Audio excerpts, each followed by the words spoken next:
எங்களுக்கு மியூசிஷியன் ரகுவரன் அந்த அந்த சைடே எங்களுக்கு தெரியாது. They used to go and play in, receptions. Instrument ஏதாவது ப்ளே பண்ணுவாரா? We still have that keyboard with us. Raja சாருடைய ஆர்கெஸ்ட்ராலலாம் இந்த பின்னாடி வந்து ப்ளே பண்ணுவாங்க. And after we divorced,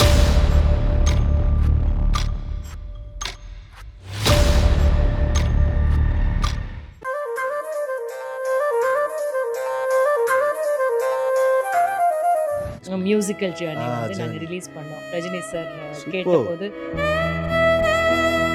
he immediately agreed. அவர் கேட்டார், ரஜினி சார் கேட்டாரு. ஓகே, என்ன சொன்னாரு?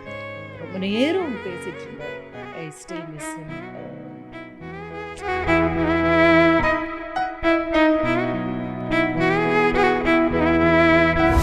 இப்போ என்ன எங்கே போனாலும் வந்து பாதி பேர் ரோஹிணின்னு சொல்லுவாங்க, பாதி பேர் ரகுவரன் மனைவின்னு சொல்லுவாங்க. நிறைய எங்ககிட்ட வந்து வீடியோஸ் இருக்குது, இவங்க 2 பேரும் கீபோர்டில் இருக்கிற வீடியோஸ் அண்ட் ஆல் தட். அந்த வீடியோஸ்லாம் இப்போ பார்க்கணும், எங்களுக்கு ஆசையாக இருக்குது. என் பையன் வந்து ஒன்று கூட வெளியே போகக்கூடாது. இப்போ என் கூடவே வந்து அவன் ஃபோட்டோகிராஃப்ஸ் எடுத்துக்கிட்டாலும் ஒன்று கூட we are not supposed to ரேராக தான் பார்க்க முடியுதுங்களா? you are not supposed to post it. காலேஜ்லலாம் வந்து அவனை கொஞ்சம் ஸ்பெஷலாக வேறு மாதிரி பார்க்குறாங்க.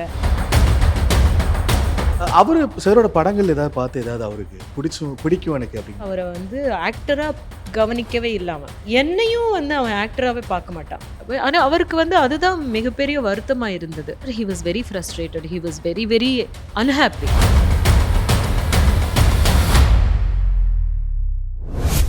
இது வந்து நான் ஆக்டர் ரகுவரன் பற்றி கேட்கல, மியூசிஷியன் ரகுவரன் அவரை பற்றி நான் பேசணும்னு ஆசைப்பட்றேன். மியூசிஷியன் ரகுவரன் பற்றி எங்களுக்கு தெரியாதது எதாவது சொல்லுங்களேன். எங்களுக்கு மியூசிஷியன் ரகுவரன் அந்த அந்த சைடே எங்களுக்கு தெரியாது. ஸோ அதை பற்றி கொஞ்சம் சொல்ல முடியுமா? அது வந்து ஆக்சுவலாக அவர் மியூசிஷியன் ஆகணும்னு தான் முதல்ல விருப்பப்பட்டார் அப்படின்னு வீட்டில். அவங்க அம்மா வந்து தன்னுடைய வளையலை விற்றுட்டு ஒரு 100 ரூபா கொடுத்தா, விற்றுட்டா இல்லை அடகு வச்சுட்டா ஒரு 100 ரூபா வாங்கிட்டு தான் போய் கிட்டார் வாங்கியிருக்காங்க அப்படின்னு. அப்போ கல்யாணம் ஆனதுக்கப்புறம் முதல்ல என்கிட்ட சொன்னது, எங்கள் அம்மாவுக்கு 2 வளையல் வாங்கி கொடு, எனக்காக வளையல் கொடுத்தாங்க அப்படின்னு சொல்லி அவங்க அம்மாவுக்கு வாங்கி கொடுத்தாரு. ஸோ அம்மா மட்டும்தான் வந்து சப்போர்ட் பண்ணிகிட்டு இருந்தாங்க. They had a band, knock out அப்படின்ற ஒரு பேண்ட் வச்சுருந்தாங்க. They use to go and play in receptions. அவர் அங்கே இங்கே ஏதோ ஒரு and when he came to Chennai actor ஆகணும்னு வந்தார் தான். பட் அவருக்கு வந்து உள்ள ஒரு மிகப்பெரிய ஒரு மியூசிக் லவர் இருந்திருக்காரு. மியூசிக்கை கேட்டுக்கிட்டே தான் இருப்பார். அவர்கிட்ட இருந்த ஒரு கலெக்ஷனாக இருக்கட்டும், அவருக்கு இருந்த ஒரு ரேர் கலெக்ஷன்ஸ், பயங்கர கலெக்ஷன் இருந்தது. இப்போ இருக்கு, எல்லாம் எடுத்து அப்படியே வச்சிருக்கேன் ரிஷிக்கு கொடுக்கணும்ட்டு. ஓகே, அதெல்லாமே சீரீஸ், பட் ஸ்டில் இட்ஸ் நிறைய ஃபார்மேட் இருக்கு, அவ்வளோதான். ஸோ அது எல்லாத்தையும் பண்ணிட்டு இருந்தவர். நான் என்ன நினச்சேன்னா அதுக்கப்புறம் கேட்டேன் என்ன ஆச்சு அப்போ. ஸோ அதுக்கப்புறம் நான் விட்டுட்டேன். And then he came here to Chennai and Thangappan master கிட்ட தான் வந்து கற்றுக்கிட்டாரு, கிட்டார்லாம் கற்றுக்கிட்டு. I believe once or twice he went and played in the orchestra. Raja சாருடைய ஆர்கெஸ்ட்ராலலாம் இந்த பின்னாடி வந்து ப்ளே பண்ணுவாங்க, சென்னையில் அந்த மாதிரி எல்லாம் ப்ளே பண்ணியிருக்காரு. அண்ட் பட் மனசுக்குள்ளே வந்து ஹி வாஸ் அ மியூசிஷியன். எனக்கு தெரிஞ்சு மியூசிக் பாடல் இல்லாத நேரமே இருக்காது அவருக்கு. சீரியஸ்லி அவர் வந்து காரில் அதிகமாக போகிறதுக்கு காரணமே அந்த மியூசிக் அப்படி போட்டுட்டு அப்படியே he use to drive and he use to enjoy. எது யோசிக்க மாட்டார், அப்படியே. அவருடைய ஒரு இன்ஸ்பிரேஷனே மியூசிக் தான் எல்லாத்துக்குமே. வந்து நீங்கள் பார்த்தீங்கன்னா பாட்டு கேட்டுக்கிட்டே தான் இருப்பார். ஸோ அதிலிருந்து வந்து at one point of time நான் கேட்டேன் கூட, ஒரு பர்த்டே, அவருடைய birthday the year next year அப்படின்லாம் வந்து நான் I want to get a guitar for you, but I don't know, எனக்கு வந்து கிட்டார் என்ன கிட்டார் வாங்கணும்னு தெரியாது, நீங்கள் தயவு செஞ்சு நீங்கள் வாங்க, நீங்கள் வந்து வாங்கிக்கங்க, I want to buy for you அப்படி சொல்லிட்டு. அப்போ அவர் என்ன சொன்னார்னா, இல்லை இப்போ என் கையில் நீ கிட்டார் கொடுத்துட்டேன்னா நான் எல்லாத்தையும் விட்டுட்டு அதோட உட்காந்துருவேன், அதனால வந்து it's a dangerous thing, no I will ask you when I want அப்படின்னு சொன்னது தான். ஒரு சிலர் சாரி இன்டரப்ட் பண்ணுறது, இப்போ ஆக்டர்ஸுக்கு ஓகே இது ஒரு எனக்கு தனி இன்ட்ரெஸ்ட் அப்படின்னா நான் கேள்விப்பட்டதை வச்சு நான் கேட்குறேன். எனக்கு இது தனி இன்ட்ரெஸ்ட் இருக்குன்னா ஆக்டிங் ஒரு சைடில் இருக்கும், அந்த ஆக்டர்ஸ் வந்து தனியாக ஏதோ ஒன்று பார்த்துட்டு இருப்பாங்க. கைண்ட் ஆஃப் அது பிஸ்னஸாக இருக்கலாம், இல்லை இந்த மியூசிக் சம்மந்தப்பட்டது ஏதோ ஒன்று இருக்கலாம், தனியாக பார்த்துட்டு இருப்பாங்க. சார் இப்போ ஆக்டிங் ஒரு சைடில் அவர் பிஸியாக ஒன்று போயிட்டே இருக்கும். வீட்டில் வந்து மியூசிக் கேட்பாருன்னு சொல்கிறீங்க. இன்ஸ்ட்ருமெண்ட் ஏதாவது ப்ளே பண்ணுவாரா? ஆமா, he had this keyboard. We Okay. still have that keyboard with us. Seriously? ஆமா. மேம் எங்கேயா வைங்களேன், ஒரு ட்ரெஷர் மாதிரி எங்கேயா வைங்களேன், நாங்கள் பார்க்குறோம். வித் யோர் பெர்மிஷன் சொன்னீங்கன்னா வந்து Yeah, பார்ப்போம். definitely. ஸோ என்னன்னா வந்து கீபோர்டு அவர் அதுக்கப்புறமே வந்து he was trying a lot and then he said I'm singing in a movie அப்படின்னு சொல்லிட்டு then after we divorced, Okay. அதுக்கப்புறம் வந்து நான் ரிஷியை கூட்டிட்டு போய் விடும்போதெல்லாம் இவங்க 2 பேரும் அந்த கீபோர்டில் தான் இருப்பாங்க. ஆ நிறைய எங்ககிட்ட வந்து வீடியோஸ் இருக்கு, இவங்க 2 பேரும் கீபோர்டில் இருக்கிற videos and all that. Oh and then அதுக்கப்புறம் வந்து ஒரு பாட்டு பாடினேன் அப்படின்னு சொல்லிட்டு ஏதோ ஒரு படம் லாஸ்ட் இயர் தான் வந்து ஒரு படம். So so his thing was, so he started recording. ரெக்கார்டிங்னா வந்து that was a scratch according to him. Okay. வீட்டில் எல்லாத்தையும் கம்போஸ் பண்ணிட்டு அதுக்கப்புறம் புதுசாக போயிட்டு ரெக்கார்டிங் தியேட்டரில் போயிட்டு எல்லாத்தையும் லைவ் இன்ஸ்ட்ருமெண்ட் ஆர்கெஸ்ட்ராவோட பண்ணணும் அப்படின்றது தான். ஸோ அதைத்தான் வந்து ஒரு 70% ரெடியாக இருந்தது தான் வந்து when he passed away, I thought it is not ours. Okay, It has to go to, அதாவது மக்களுக்கு அது போய் சேரணும். அன்ஃபினிஷ்டு தான், பட் அது வரைக்கும் அவர் ஒர்க் பண்ணி இருந்தது அவருடைய மியூசிக் என்னவா இருந்ததுன்னு எல்லாருக்கும் தெரியணும்னு சொல்லிட்டு தான் வந்து அது அந்த நாங்கள் ரகுவரன் மியூசிக் ஜேர்னின்னு ஒன்று ரிலீஸ் மியூசிக்கல் ஜேர்னி வந்து நாங்கள் ரிலீஸ் பண்ணோம். ரஜினி சார் கேட்டபோது he immediately agreed and very அவர் கேட்டார், ரஜினி சார் கேட்டாரா? கேட்டார். என்ன சொன்னார்? He was so happy to meet Rishi and speak about Raghu sir. ரொம்ப நேரம் பேசிட்டு இருந்தார். I still miss him whenever we are thinking of a movie. அப்படின்னு யோசிப்போம், நாங்கள் அதை பற்றி நிறைய பேசுவோம் அப்படின்ட்டு.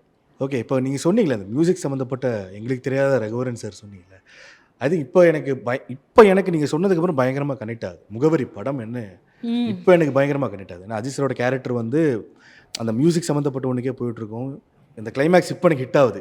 நான் போகிறேன் வேலைக்குன்னு சொல்கிற இதெல்லாம் எனக்கு இப்போ I think hot strike ma'am. Seriously அந்த வீடியோஸ்லாம் இப்போ பார்க்கணும் எங்களுக்கு ஆசையாக இருக்குது. Is there any possibilities ma'am? ஏதாவது அதில் வந்து in any ways copyrights issue இருக்குன்ற மாதிரி சொல்லுவோம் பார்த்தீங்களா? ஓகே. என் பையன் வந்து ஒன்று கூட வெளியே போகக்கூடாது, because he is there in that இல்லையா? ஓ அவரு காப்பரேட் பண்ணுறாங்க. அதுதான் சொல்ல வர்றது. ஓகே. டெக்னிக்கல் காப்பரேட் இல்லை, technical copyright, emotional copyright issues இருக்கு. நான் ஒரு வாட்டி தெரியாமல் வந்து அவருடைய பர்த்டே அன்னைக்கு தான் இவங்க 2 பேரும் ரிஷி இவருக்கு வந்து விஷ் பண்ணுற மாதிரி ஒரு வீடியோ இருக்குது. அது வந்து இது குட்டியாக இருந்துச்சு, 4 வயசு 3 வயசு இருந்திருக்கும். அது நான் போட்டுட்டேன். Okay. Wow, can you do that? It is my right. அப்படின்னு சரி எடுத்துறேன் அப்படின்னு சொல்லி. அப்போ ஆமா, இல்ல he must have been 16 years or something like that. அப்போ வந்து என்னன்னா அது ஒன்று பிரச்சனை இருக்கு. இப்போ என் கூடவே வந்து அவன் ஃபோட்டோகிராஃப்ஸ் எடுத்துக்கிட்டாலும் ஒன்று கூட we are not supposed to ரேராக தான் பார்க்க முடியுதுங்களா? you are not supposed to post it. Okay. அங்க காப்பிரைட் அதான் சொன்ன மாதிரி எமோஷனல் காப்பிரைட் ஒன்று இருக்கு. ஏன் அப்படி அவரு ஓகே இது வேணாம் எனக்கு என்னோட தனியாக இருக்குது அப்படிங்கிற மாதிரி அது ப்ரைவசி போகுது இல்லைங்களா? எங்கே போனாலும் இப்போ எங்கே போனாலும் வந்து பாதி பேர் ரோஹிணின்னு சொல்லுவாங்க, பாதி பேர் ரகுவரன் மனைவின்னு சொல்லுவாங்க. அந்த மாதிரி வந்து ஃபோட்டோ எடுக்கிறதுக்கு அந்த மாதிரி அப்புறம் காலேஜ்லலாம் வந்து அவனை கொஞ்சம் ஸ்பெஷலாக வேறு மாதிரி பார்க்குறாங்க. ஸ்பெஷலாக பார்க்குறாங்கன்னா நல்லபடியாக பார்க்குறாங்களா இல்லையான்னு நமக்கு தெரியாது. Okay. But at the same time அந்த இது வேணாம் எனக்கு அப்படின்னு சொல்லிட்டு, so it is a very valid reason அப்படிப்பட்டுச்சு. அதனால தான் வந்து நாங்கள் எடுத்திருக்கிறதெல்லாம் வீடியோஸ் எல்லாம் எடுத்திருக்கிறது அவங்க 2 பேரும் தான் எடுத்திருக்கேன். அவங்க 2 பேரும் தான் எடுத்திருக்கேன். நான் கூட இருக்க மாட்டேன், நான் தான் ஷூட் பண்ணது நிறைய. எப்படி பஞ்ச் ஆஃப் கலெக்ஷன்ஸ்? நிறைய கலெக்ஷன் இருக்கு. ஆனால் ஒரு டாக்குமெண்ட்ரி ஒன்று பண்ணுறாரு ஒரு ஃப்ரெண்டு ஹாசிஃப் அப்படின்னு சொல்லி, அதில் சிலது வரும் with his permission. We are so let me see. என்ன அந்த டாக்குமெண்ட்ரிக்காக தான் கொஞ்ச நாளுக்கு முன்னாடி நம்ம பேசணும். Start with that. அந்த டாக்குமெண்ட்ரி நானே கேட்கணும்னு இருந்தேன், அது என்ன இருக்க போகுது? இல்லை, அவர் வந்து he's finishing it, he wants some OTT platform to promote it அப்படின்ற மாதிரி. எனக்கும் அதுதான் கரெக்டுன்னு பட்டுச்சு. ஏதாவது ஓடிடி பிளாட்ஃபார்ம் அவங்க சொன்னாங்கன்னா அது இன்னும் கொஞ்சம் ரீச் அதிகமாக இருக்கும் அப்படின்னு சொல்லி. ஓகே. இப்போது ரிஷி பற்றி ஒரு சில விஷயம் என்ன பண்ணுறாரு, இப்போ என்ன பண்ணிட்டு இருக்காரு? அவன் இப்போ வந்து பிஹெச்டி கெமிஸ்ட்ரியில் பிஹெச்டி பண்ணிட்டு இருக்கான். ரிசர்ச்குள்ளே போகணுன்ற ஆசை அவனுக்கு. வேலையும் பண்ணிகிட்ருக்கா எமிரி யூனிவர்சிட்டி அட்லாண்டாவில் பண்ணிகிட்ருக்காரு அதுவும். டாக்டரேட். S, okay. அவர் சாரோட படங்கள் ஏதாவது பார்த்து ஏதாவது அவருக்கு பிடிக்கும் எனக்கு அப்படிங்கிற இப்போன்னு இல்லை, எப்போயாவது ஷேர் பண்ணியிருக்காரா? ஆக்சுவலாக வந்து ஒரு ஒரு சன்னாக தான் வந்து அவன் பார்க்குறான் இல்லையா, அப்பான்ற எடுத்து. அப்போது இது வரைக்கும் ரொம்ப ஒரு 4-5 வருஷத்துக்கு முன்னாடி வரைக்கும் வந்து அவரை வந்து ஆக்டராக கவனிக்கவே இல்லாமல் ஓகே அவன் வந்து அப்பா அப்பா அப்பான்னு தான் பார்க்குறான். ஓகே ஓகே இப்போதான் வந்து கொஞ்சம் கொஞ்சம் தெரிஞ்ச காமிச்சு என்னையும் வந்து அவன் ஆக்டராகவே பார்க்க மாட்டான்.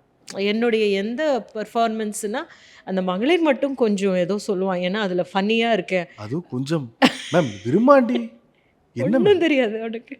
இல்லை, பிகாஸ் அவனுக்கு வந்து basically he is not that அதிகமாக பார்த்து சினிமா பார்க்கறது இல்ல.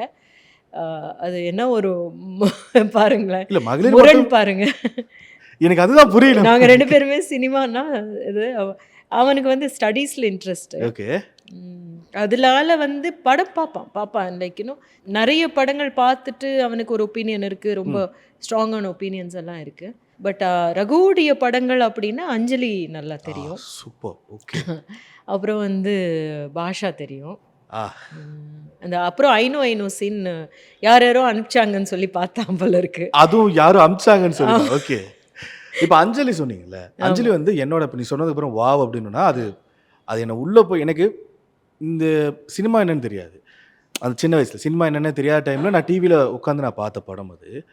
ஏன்னா நான் இப்படியே பார்த்துட்டு இருந்தேன். ஏன்னா இப்போ கதை என்னன்னு தெரியாது, கதை என்ன அந்த ஒரு மனுஷன் என்னமோ பண்ணுறாரு அப்படின்னு தான் பார்த்துட்டு இருந்தேன். சினிமா இப்போ ஓரளவுக்கு தெரிஞ்சதுக்கு அப்புறம் நான் பார்க்கும்போது எப்படி இது அப்படின்னு தோணுச்சு. எனக்கு அது பர்சனல் ஃபேவரட்.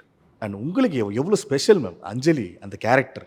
அஞ்சலி வந்து நான் அஞ்சலி கேட்குறேன், சம்சாரம் அது மின்சாரம் ரெண்டுமே நான் கேட்குறேன், வேறு வேறு இதில் கேட்குறேன். சம்சாரம் அது மின்சாரம் வந்து கொஞ்சம் ஃப்ளாட்டான கேரக்டர் தான். அதில் அவ்வளோ அவருடைய பெர்ஃபார்மன்ஸுக்கு வாய்ப்பு இருக்கா அப்படின்னா இல்லை. பட் ஹீ வாஸ் ரியலி தேர். ஒரு கஞ்சன் அப்படின்னா கரெக்டாக இருப்பார். அவருக்கே எங்களுக்கே தெரிஞ்ச நிறைய பேர் இருக்காங்க, அதனால வந்து அவர் கரெக்டாக போர்ட்ரே பண்ணிப்பார். But every film he takes some real role, அதாவது ரியல் பர்சன். அந்த ரியல் பர்சனை எடுத்துக்கிட்டு அவர், நான் நினைக்கிறேன் மேபி அஞ்சலி பண்ணும்போது how I would be with my child அப்படின்னு கூட அவர் இருந்திருக்கலாம். Because that is how he was with Rishi. குழந்தைங்களோட ரொம்பவுமே அன்பாக இருப்பார்.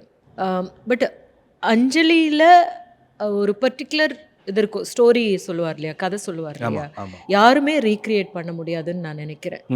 ஏன்னா அது அந்த கேரக்டரே அப்பா அவங்களுக்கு வந்து தெரியும், அஞ்சலி மாதிரி ஒரு பாப்பாவை பராமரிச்சுட்டு இருக்கிற அப்பா இந்த குழந்தைங்க முன்னாடி வந்து அவர் என்ன சொல்ல வர்றாரு, அதுக்குள்ளே போய் வாழ்ந்த கணங்கள் அது. அந்த அப்பாவா மனநலம் சரியில்லாத குழந்தை, மனநல குறைபாடு இருக்கிற குழந்தை உடைய அப்பாவா அவர் வந்து அந்த நேரத்தில் நிஜமாகவே உணர்ந்து பேசின மாதிரியான ஒரு விஷயந்தான் அது. மோஸ்ட் மெமரபிள் பெர்ஃபார்மன்ஸாக இருக்கிறதுக்கு காரணம் அதான். எஸ், இப்போது அதான் ஒரு சில மூமெண்ட்லாம் சொல்லுவாங்களே, ஒரு சில நடிகர்கள் அவங்க நடித்த கதாபாத்திரங்கள் அந்த நடிகர்களை அடுத்த தலைமுறைக்கு கொண்டு போகிறது இந்த தலைமுறையோட கையில் இருக்குது அப்படின்னா ஒரு சிலர் சொல்லுவாங்க. அதில் ஒரு பங்கு என்ன நடிகர்கள், இப்போ ஒரு சில நடிகர்கள் அவங்க நடித்த கதாபாத்திரங்களை அடுத்த தலைமுறைக்கு அதை எடுத்துகிட்டு போகணும் அப்படின்னு ஒரு சில பேர்லாம் சொல்லுவாங்க. இப்போ ரகுவரன் சார் மாதிரியான ஒரு ஆக்டர் அவங்கள அடுத்த தலைமுறை, இப்போ என்னோட பசங்களுக்கு அதில் எடுத்துகிட்டு போகணுங்கிற ஒரு சொல்லுவாங்க. ஒரு சில பேர் நிறைய சொல்லி நான் கேள்விப்பட்டேன். ஒரு சில நடிகர்கள் சொல்லியிருக்காங்க இந்த நடிகர்களை அடுத்த தலைமுறைக்கு நம்ம கடத்தணும் அப்படின்னு. அதில் நான் எங்களோட பங்கை நான் அதை எடுத்துக்கிறேன். ரகுவரன் சாரை நாங்கள் கண்டிப்பாக அடுத்த தலைமுறைக்கு நாங்கள் எடுத்துகிட்டு போவோம். ஏன்னா நீங்கள் சொன்ன மாதிரி தான் என்சைக்ளோபீடியா. இப்போ உங்கள்கிட்ட பேசிகிட்டு இருக்கும்போது இப்போ நான் சொன்னல முகவரி, எனக்கு இது ஏன் அப்படிங்கிற மாதிரி ஒன்று இருந்தது. எனக்கு பயங்கர ஸ்ட்ரைக் ஆகுது. இப்போ அவர் பண்ண கேரக்டர்ஸில் உங்ககிட்ட பேசினதுக்கப்புறம் எனக்கு இன்னும் ஆழமாக அது பதியுது. அஞ்சலி மாதிரியானதோ முகவரி மாதிரியானதோ. இப்போ நான் அந்த ஃப்ளோவில் ஒன்று கேட்குறேன். இப்போ மியூசிஷியன் ஒன்று பேசிகிட்டு இருந்தோம், அதுலேயும் நான் ஒன்று கேட்குறேன். இப்போது சார் பண்ணதுலேயே அந்த மியூசிஷியனை ஒரு கேரக்டரும் ப்ளே பண்ணதே இல்லை. ஒரு விஷயங்கள் ஷேர் பண்ணிங்க, அது மறுபடியும் சொல்லலாமா? ஏன் இல்லை அவர் கேட்டதே இல்லையா அது வரைக்கும் எந்த டேரக்டர் எந்த கிரியேட்டர்ஸ் கிட்டேயும்? அதுதான் எனக்கு வந்து maybe he was reserving it for ஹிம்செல்ஃபாக இருக்கலாம். பிகாஸ் நிறைய டைரக்டர்ஸ்க்கு வந்து அவர் நிறைய சஜஷன்ஸ் கொடுப்பாரு. ஆனால் அவர் வந்து எந்த ஒரு கேரக்டரும் மியூசிஷியனாக வேங்க அப்படின்னு ஏன் அவர் சஜஸ்ட் பண்ணலைன்னு நான் நினைக்கிறேன்னா, maybe he wanted to play musician as a central கேரக்டராக ப்ளே பண்ணணும்னு நினச்சிருந்துருக்கலாம். ஒன் ஆஃப் த பார்ட்டா இல்லாமல் ஆமா. Central character. சென்ட்ரல் கேரக்டரா. ஆனா அவருக்கு வந்து அதுதான் மிகப்பெரிய வருத்தமா இருந்தது. ஓகே. அவர் சென்ட்ரல் கேரக்டர்ஸ் பண்ணணும்னு தான் விருப்பப்பட்டாரு. அது வந்து அவருக்கு கிடைக்காம இருந்ததுல வந்து as an actor he was very frustrated. He was very very unhappy. நீங்க கண்டு கொண்டேன்ல பார்த்தீங்கன்னா, ஜஸ்ட் ஒன் கெஸ்ட் அப்பியரன்ஸ் மாதிரி வருவாரு. But he ones it. அத மீறி அவருக்குள்ள என்ன ஆசைகள் இருந்தது, என்ன மாதிரியான கேரக்டர்ஸ் அவர் எதிர்பார்த்தாரு, படங்கள் எப்படி இருக்கணும்னு எதிர்பார்த்தாருன்னா, அவரு சென்ட்ரல் கேரக்டரா பண்ணணும்னு தான் அது நெறைய அது எதிர்பார்ப்பு அவருக்கு இருந்தது. ஓகே. அதுக்கான சூழல் அமைய மாட்டேங்குதே அப்படின்றத பத்தி அவருக்கு நெறைய கவலை இருந்தது. இருந்து. ஒரு அன்ஹாப்பினஸ் இருந்தது அவருக்குள்ள.